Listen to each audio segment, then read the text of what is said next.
राधे राधे। जय श्री कृष्णा। तो किसी ने कहा है कि लहरों से डरकर नौका पार नहीं होता और कोशिश करने वाले को कभी हार नहीं होता। असफलता एक चुनौती है, इसे स्वीकार करना सीखो। असफलता एक चुनौती है, इसको स्वीकार करना सीखो। क्या कमी रह गई उसे देखो और सुधार करना सीखो। जब तक सफल ना हो तब तक तुम नींद चैन को त्यागो। मैदान की जंग छोड़कर ना भागो तुम। कुछ किए बिना जय जयकार नहीं होती। कोशिश करने वाले को कभी हार नहीं होता। तो राधे राधे, जय श्री कृष्णा। तो आइए आज श्रीमद् भागवत गीता अध्याय 2 का 52 नंबर श्लोकों को विस्तार से समझने का प्रयास करेंगे।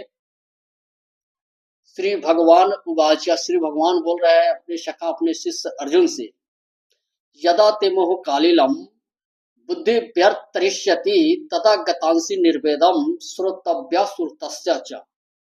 भगवान श्री कृष्ण बोल रहे हैं अर्जुन से कि हे पार्थ, जब तुम्हारे बुद्धि मोह रूपी साधन वन को पार कर जाएगी तो तुम्हें सुने हुए तथा सुनने योग्य सबके प्रति अनमस्यक हो जाओगे। तात्पर्य में जानेंगे। भागवत भक्तों के जीवन में ऐसे अनेक उदाहरण प्राप्त है जिन्हें भागवत भक्ति के कारण वैदिक कर्मकांड से वृत्ति हो गई। जब मनुष्य श्री कृष्ण को तथा उनके साथ अपने संबंध को वास्तविक रूप में समझ लेता है तो वह सकाम कर्मों के अनुष्ठानों के प्रति पूर्णतः अनमस्यक हो जाता है, भले ही वह अनुभवी ब्राह्मण क्यों न हो।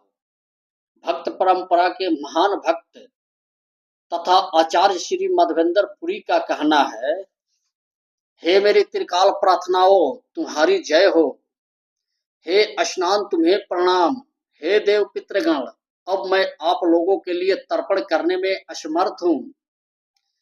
अब तो मैं जहां भी बैठता हूँ यादव कुलवंशी कंस के हंता श्री कृष्ण का ही स्मरण करता हूँ और इस तरह मैं अपने पापमय बंधन से मुक्त हो सकता हूँ। मैं सोचता हूँ कि यही मेरे लिए पर्याप्त है।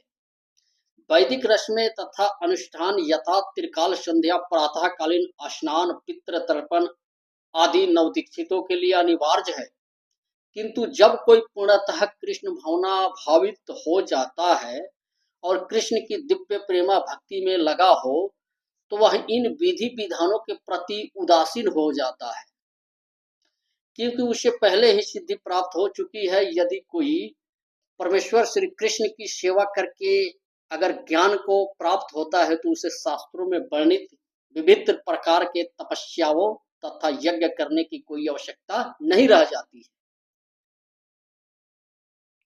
तो यहाँ भगवान श्री कृष्ण कह रहे हैं कि जो कृष्ण भावना भावित है, जो भगवान से ज्ञान अर्जित कर रहा है, जो भागवत भक्ति है, जो ज्ञानी है, तो इसे भी हम ज्ञान योग भी कह सकते हैं, भक्ति योग भी कह सकते हैं। ये भी एक यज्ञ है। जैसे ज्ञान को एक दूसरे के पास अग्रेसित करना, ये भी एक यज्ञ है और ये सबसे बड़ा यज्ञ है। जैसे भगवान स्वयं बोले हैं कि यज्ञ भक्ति योग और ज्ञान योग, इस दोनों योग दोनों के द्वारा भगवान को प्राप्त किया जा सकता है। लेकिन इनमें भी भगवान श्री कृष्ण बताए हैं कि भक्ति योग श्रेष्ठ है। जैसे ज्ञानी का शत्रु अहंकार होता है, लेकिन भक्त का कोई शत्रु नहीं होता है। भक्त जो होता है वो सरल और सच्चा होता है, इसलिए भक्त का कोई शत्रु नहीं हो सकता है। लेकिन बहुत सारे लोग ज़्यादा पढ़ लिख लेता है तो उसके पास अहंकार हो जाता है, और जिनके पास अहंकार हो जाता है उनके पास उस ज्ञान का कोई मतलब ही नहीं रह जाता है। जैसे कि ज्ञानी का शत्रु अहंकार होता है। ज्ञानी एक रावण भी था, उसका शत्रु अहंकार था, और वहीं पे विभीषण भक्त था तो वह सरल और सच्चा थे। इसलिए भगवान बोले हैं कि भक्ति योग श्रेष्ठ है और ज्ञान योग के द्वारा भी भगवान को प्राप्त किया जा सकता है, लेकिन भक्ति योग श्रेष्ठ है। आगे और समझते हैं थोड़ा।